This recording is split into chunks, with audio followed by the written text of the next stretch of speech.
یہ تبلیغ، یہ 4 ماہ، یہ چلہ، یہ 3 دن، یہ شب جمعہ، چلو اجتماع، بھئی یہ بات دلوں میں اتارنا ہے کہ اے دنیا کے انسانوں، ہم کس کے محتاج ہیں؟ ہمارا معبود کون ہے؟ ہماری کامیابی کس کے ہاتھ میں ہے؟ ہمارے مسئلے حل کرنے والا کون ہے؟ ہماری ضرورتیں پوری کرنے والا کون ہے؟ ہمیں کس کو راضی کرنا ہے؟ ہمیں کس کو ساتھ لینا ہے؟ ایسے کہ حضرت محمد مصطفیٰ صلی اللہ علیہ وسلم کی اتباع کرنی ہے، پھر اللہ ہمارے کام بنائے گا۔ کیسے بنائے گا؟ اپنی قدرت سے، جس قدرت سے مرغی میں انڈا بنا دیتا ہے، جس قدرت سے بھینس میں دودھ بنا دیتا ہے، جس قدرت سے کھجور میں مٹھاس رکھتا ہے، جس قدرت سے مرچ میں کڑواہٹ رکھتا ہے، جس قدرت سے زمین سے غلے میں بھی ہوگا، اللہ اپنی قدرت سے ہمارے کام بنائیں گے، اپنی قدرت سے ہمارے مسئلے حل کریں گے۔ اللہ نے ابراہیم علیہ السلام کی حفاظت کہاں کی؟ آگ میں۔ کیسے؟ اپنی قدرت سے۔ یونس علیہ السلام کی حفاظت کہاں کی؟ مچھلی کے پیٹ میں۔ کیسے؟ اپنی قدرت سے۔ ہاں، موسیٰ علیہ السلام کی حفاظت کہاں کی؟ دریا میں اور فرعون کے گھر میں۔ ہاں، حفاظت کرنے والا کون ہے؟ رزق دینے والا کون ہے؟ دکان ہے تو نفع رکھنے والا کون ہے؟ زمیندارہ ہے تو کھیتی اگانے والا کون ہے؟ بیمار ہو تو شفا دینے والا کون ہے؟ شادی کی تو اولاد دینے والا کون ہے؟ اولاد کو تندرست بنانے والا کون ہے؟ مشکل کشا کون ہے؟ حاجت روا کون ہے؟ تو کس کو راضی کرنا ہے؟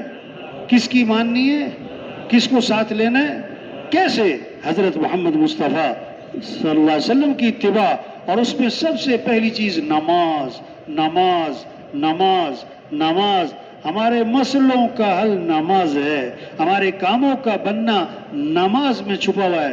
مؤذن صرف یہ نہیں کہتا حی علی الصلاۃ، آجو نماز کی طرف، بلکہ ساتھ ہی کیا کہتا ہے؟ چیخ کر حی علی الفلاح، آجو کامیابی کی طرف۔ ساری دنیا کامیابی کی تلاش میں بھاگ رہی، او بھائی اٹھ کے کہاں جا رہے؟ کہاں جا رہے؟ تو پہلے سے سائڈ پہ بیٹھنا چاہیے نا۔ ایک ادھر سے اٹھ کے جا رہا ہے، ایک ادھر سے اٹھ کے جا رہا ہے، کتنی عجیب بات ہے یہ۔ یہ کسی کو ضرورت ہے نا تو اس کو پہلے سے سائڈ پہ بیٹھنا چاہیے۔ ابھی کون سا کوئی 2 گھنٹے کا بیان ہو گیا، ایک ادھر سے اٹھ رہے ہیں، ادھر سے اٹھ رہے ہیں، ادھر سے اٹھ رہے ہیں۔ بہت نامناسب بات ہے اتنے لوگوں کے کندھے پھلانگتے ہوئے جانا اور ایسی دلیری سے اٹھ کے چلے جانا۔ اٹھ کے بھی ایک مقصد کے لیے جمع ہوئے ہیں ہم، ہاں ایک کام کے لیے جمع ہوئے نا۔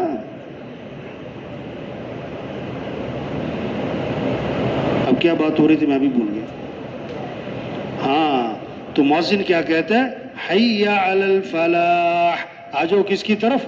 کامیابی کی طرف۔ ہاں، لوگ سمجھ رہے ہیں مسئلوں کا حل پیسہ ہے، مسئلوں کا حل دکان ہے، مسئلوں کا حل عہدہ ہے، مسئلوں کا حل چیزیں ہیں۔ نہیں نہیں نہیں نہیں نہیں، مسئلوں کا حل نماز ہے۔ مسئلوں کا حل کیا ہے؟ جو یہ سمجھے گا کہ نماز ثواب کی چیز ہے، برکت کی چیز ہے، فضیلت کی چیز ہے، اور کاموں کا بننا تو پیسوں میں چھپا ہوا ہے، وہ کبھی پڑھے گا کبھی نہیں پڑھے گا، کبھی پڑھے گا کبھی نہیں پڑھے گا۔ جو سمجھے گا کہ نماز ہی مسئلوں کا حل ہے، اس کی نماز کبھی چھوٹے گی؟ نماز کبھی چھوٹے گی؟ اس لیے صبح اٹھ کے کدھر جانا ہے؟ صبح اٹھ کے کدھر جانا ہے؟ مسلمان کی سب سے پہلی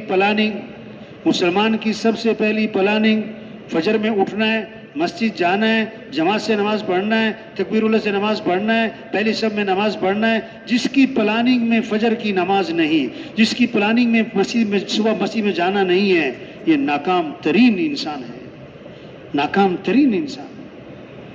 ہاں، اس کی پلاننگ میں ہی نہیں ہے فجر میں اٹھنا۔ جو صبح مسجد جاتا ہے اس کے ہاتھ میں ایمان کا جھنڈا ہے، اور جو صبح مسجد نہیں گیا اٹھ کے بازار جاتا ہے اس کے ہاتھ میں شیطان کا جھنڈا ہے۔ توبہ توبہ توبہ۔ فرمایا جو فجر کی نماز پڑھے گا وہ اللہ کی ذمہ داری میں آ جائے گا۔ کتنی بڑی بات، اللہ کی ذمہ داری میں آ گیا۔ اس حدیث کا مطلب کیا ہے کہ فجر میں مسجدیں، بولو، فجر میں مسجدیں کیا ہوں؟ بھر جائیں۔ فجر میں مسجدیں کیا ہوں؟ بھر جائیں۔ اوہو، آج فجر میں مسجدیں بھری ہوئی ہیں کہ خالی ہیں؟ جو صبح مسجد جاتا ہے، صبح اٹھ کے مسجد جاتا ہے اللہ کے سامنے ہاتھ باندھتا ہے، سر جھکاتا ہے، ماتھا ٹکاتا ہے اور اللہ کے سامنے ہاتھ پھیلاتا ہے، پھر اپنی دکان دفتر کاروبار جاتا ہے، اس کا مطلب ہے وہ کیا کہہ رہا ہے کہ اللہ میں تیرا محتاج ہوں، تو ہی میرے کام بنانے والا ہے، تو ہی میری دکان میں نفع رکھنے والا ہے، تو ہی میرے گھر کے مسئلے حل کرنے والا ہے۔ اور جو صبح اٹھا، مسجد نہیں گیا، نماز نہیں پڑھی، رکوع سجدہ دعا کوئی نہیں، اٹھ کے دکان جا رہا ہے، دفتر جا رہا ہے، کاروبار جا رہا ہے، مزدوری پہ جا رہا ہے، گویا کہ وہ یوں کہہ رہا ہے کہ اللہ مجھے اپنے مسائل حل کرنے میں، اپنے کاموں کے بنانے میں، اپنے گھر کا نظام چلانے میں مجھے تیری مدد کی کوئی ضرورت نہیں ہے۔ کوئی زبان سے کہہ سکتا ہے؟ لیکن جو نماز نہیں پڑھتا فجر کی اور دکان پہ جاتا ہے اور دفتر جاتا ہے، یہ گویا کہ اللہ سے یوں ہی کہہ رہا ہے کہ اللہ میں تیرا محتاج نہیں ہوں، مجھے تیری کوئی ضرورت نہیں ہے، میں اپنے مسئلے خود ہی حل کروں گا۔ تو وہ ایسا پھنسے گا کہ لگ پتہ جائے گا۔ اور پھنسے ہوئے لوگ ہاں جی بڑی پریشانی ہے۔ آپ فجر کی نماز پڑھتے ہیں، آپ کو پتہ ہے نا اٹھا نہیں جاتا، واہ جی واہ، واہ جی واہ، تبلیغ محنت ہے، کیسے نماز زندہ ہو، اذان ہو تو بازار بند ہو جائیں، دکانیں بند۔ دکان میں نفع رکھنے والا کون ہے؟ اللہ ہے۔ ہم نے دکان کا پابند نہیں بننا، ہمیں اللہ کے حکم کا پابند بننا ہے۔ ظہر عصر اذان ہوئی، چلو مسجد، دکان بند، دفتر بند، کاروبار بند، وکیل صاحب مسجد جائیں، وزیر صاحب مسجد جائیں، وزیر اعظم صاحب مسجد جائیں، جج صاحب مسجد جائیں۔ ہاں وزیر اعظم کوئی بن جائے، جج بن جائے اور بڑا افسر بن جائے، کیوں جی اپنے باپ کا کیا ہے؟ آدمی کچھ بھی بن جائے، باپ کا کیا ہے؟ بیٹا ہی ہے نا۔ یہ تھوڑا کہ وزیر اعظم بن گیا تو ابا جی بھی سلوٹ مارا کریں گے، نہیں، باپ کا تو بیٹا ہے۔ ہم کچھ بھی بن جائیں، ہم اللہ کے کیا ہیں؟ بندے۔ ہم اللہ کے کیا ہیں؟ بندے۔ ہم اللہ کے محتاج ہیں، ہم اللہ کے محتاج ہیں۔ نماز کس کا حکم ہے؟ اللہ کا۔ نماز کس کا حکم ہے؟ اللہ کا۔ یہ محنت ہے تبلیغ میں کہ نماز زندہ ہو جائے۔ واہ واہ، ہمارے مسئلوں کا حل نماز ہے۔ اذان پہ بازار بند ہو گئے، دفتر بند ہو گئے، سب مسجد بھاگے جا رہے ہیں، یہ سب مسجد۔ واہ واہ واہ، ہم نے دین کو مٹتا دیکھا ہے۔ ہم اللہ سے دعا مانگیں، اے اللہ ہمیں اپنے دین کی بہاریں بھی دکھا دے۔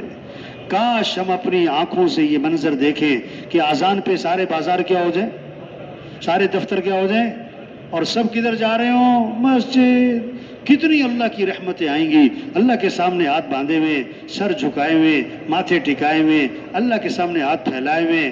ہاں اس نماز سے اللہ مسئلے حل کرے۔ ہاں تبلیغ میں یہ محنت ہے کہ نماز زندہ ہو۔ مال دیا ہے تو یہ جذبہ ہو کہ مال اللہ کے راستے میں خرچ کرنا ہے۔ قرآن میں کہیں نہیں آتا مال جمع کرو، کہیں نہیں آتا مال کماؤ کماؤ کماؤ، کئی جگہ آتا ہے مال خرچ کرو، مال خرچ کرو، مال خرچ کرو۔ یہ شوق پیدا ہو، جذبہ ہو۔ حدیث میں آتا ہے جس مال کی زکوٰۃ نہ دی جائے گی وہ مال گنجا سانپ بنا کے قیامت کے دن اس کو ڈسے گا اور کہے گا میں تیرا مال ہوں، میں تیرا خزانہ ہوں۔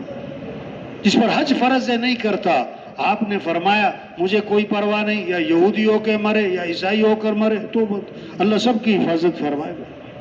مال اس لیے ہے، رمضان آ گیا ہمیں روزہ رکھنا ہے۔ اب کبھی گرمی میں رمضان آتا ہے، کبھی سردی میں رمضان آتا ہے۔ گرمی آتی ہے رمضان تو دن بھی لمبے ہو جاتے ہیں، سردی میں رمضان آتا ہے دن بھی چھوٹے ہو جاتے ہیں۔ ہم نے گرمی سردی کو نہیں دیکھنا، ہمیں تو حکم دیکھنا ہے۔ دن چھوٹے ہیں کہ بڑے، ہمیں اسے نہیں دیکھنا، ہمیں تو اللہ کا حکم دیکھنا۔ ابراہیم علیہ السلام کو بیٹا کس نے دیا؟ اللہ۔ اور بیٹے کو ذبح کرنے کا حکم کس نے دیا؟ اللہ نے۔ واہ واہ، یہ کیا ہے؟ یہ کیا ہے؟ حکم پورا کریں تو بیٹے کی جان جائے، بیٹے کی جان بچائیں تو اللہ کا حکم جائے۔ تو قیامت تک کے انسانوں کو سبق دیا، ہم حکم کو پورا کریں گے۔ بیٹا قربان ہوتا ہے تو کر دیں گے۔ حکم کیا ہے؟ یہ اب عید الاضحیٰ گزری ہے نا، یہ بکرے پر چھری چلانے کا نام نہیں ہے کہ جی ہم نے 4 لاکھ کا بکرا لیا تھا، یہ گائے اور کیا ہے بیل، اس پر چھری چلانے کا نام نہیں ہے کہ 20 لاکھ کا ہم نے کیا ہے بیل لیا تھا. اصل چھری نفس پر، اصل چھری خواہش پر، اصل چھری اپنی عقل، اپنا تجربہ، رواج اور فیشن اور برادری کے سب پر چھری چلا دو. حکم دیکھنا ہے، حکم دیکھنا ہے. اس لیے اگر آدمی 50 کروڑ روپے صدقہ کر دے اور 50,000 کا دمبا ذبح نہ کرے، یہ اللہ کے یہاں مجرم ہے. ہاں، عید کے دن یہ نہیں کہ 50 کروڑ صدقہ کیے. آج کا حکم قربانی ہے، قربانی ہے. حکم پورا کرو. اور کیسے کہ حضور صلی اللہ علیہ وسلم کے طریقے پر بسم اللہ پڑھ کے چھری چلائی بکرے کے گلے پر، بکرا ہو گیا حلال. اور بسم اللہ پڑھ کر چھری چلائی بکرے کے پیٹ پر تو بکرا ہو گیا حرام. طریقہ غلط ہو گیا، طریقہ غلط ہو گیا. ہمیں حکم اللہ کا پورا کرنا ہے اور ہمیں طریقہ حضرت محمد صلی اللہ علیہ وسلم کا دیکھنا ہے. یہ محنت ہے. کیسے یہ جذبہ پیدا ہو ہر مسلمان میں، شوق پیدا ہو اعمال کا. یہ کب ہوگا؟ جب گھروں میں تعلیم، مسجدوں میں تعلیم، اعمال کے فضائل کو سنا جا رہا ہو، اعمال کا شوق پیدا ہو جائے. آپ صلی اللہ علیہ وسلم نے فرمایا جو آدمی فجر کی نماز پڑھے گا پھر ظہر کی نماز پڑھے گا، اللہ فجر سے لے کر ظہر تک کے گناہ معاف فرما دے. عصر پڑھے گا عصر تک کے معاف، مغرب پڑھے گا مغرب تک کے معاف، عشاء پڑھے گا عشاء تک کے معاف. اور کیسی عجیب بات جو حدیث میں آتا ہے، عشاء کی نماز مسجد میں جماعت سے پڑھ لے، پھر فجر کی نماز جماعت سے پڑھ لے، ساری رات عبادت کا ثواب ملے گا. ساری رات عبادت کا ثواب. اب یہ شوق پیدا ہو جائے. حدیث میں آتا ہے عشاء کی نماز اور فجر کی نماز مسجد میں پڑھنے پر کیا ملتا ہے. اس زمانے میں سب سے مشکل کام تھا عشاء میں مسجد میں جانا، فجر میں مسجد میں جانا، کیونکہ اندھیرا ہے، راستے بنے ہوئے کوئی نہ تھے.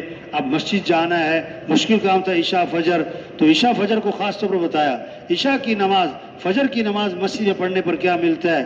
اگر لوگوں کو پتہ لگ جائے تو جو گھسٹ کر بھی پہنچ سکتا ہے، بیمار ہے، معذور ہے، گھسٹ کر چل، وہ بھی فجر اور عشاء مسجد میں پڑھے گا اگر پتہ لگ جائے.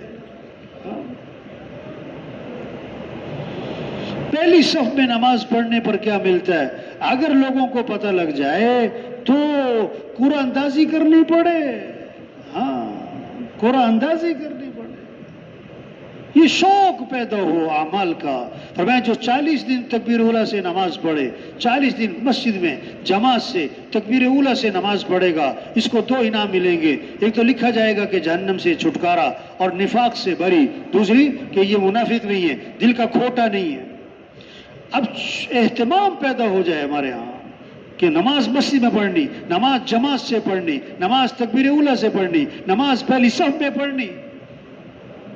جو فرض نماز کے بعد آیت الکرسی پڑھے گا، جو فرض نماز کے بعد آیت الکرسی پڑھے گا، حدیث میں آتا ہے اس کے اور جنت کے درمیان اس کی موت کا فاصلہ ہے.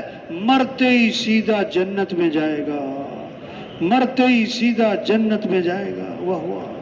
حدیث میں آتا ہے جو فجر کی نماز کے بعد 7 مرتبہ پڑھے اللہم اجرنی من النار، اللہم اجرنی من النار، اگر مغرب تک موت آ گئی اللہ جہنم کی آگ سے بچا لے گا. اس کو مغرب میں پڑھ لیا، فجر تک موت آ گئی اللہ جہنم کی آگ سے بچا لیں گے. اس کو شوق پیدا ہو. قرآن کا ایک حرف پڑھے گا 10 نیکی ملے گی، ایک حرف پڑھے گا 10 نیکی ملے گی. پھر آپ نے وضاحت فرمائی الف لام میم، ایک حرف نہیں ہے، الف ایک، لام ایک، میم ایک، تو الف لام میم کتنی نیکیاں ہو گئیں؟ 30. ذالک الکتاب لا ریب فیہ کتنی نیکیاں ہو گئیں؟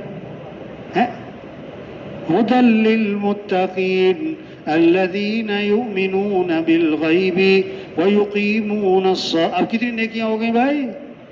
ایک حرف پہ 10 نیکی مل رہی اور اتنے حروف پڑھے جا رہے، اتنے حروف پڑھے جا رہے. اب ایک سپارہ پڑھے گا تو کتنی کروڑوں نیکیاں بھائی. ایک سپارہ پڑھے گا، اب پورا مہینہ ایک سپارہ روز پڑھتا رہا، اب جناب پورا قرآن ختم ہو گیا.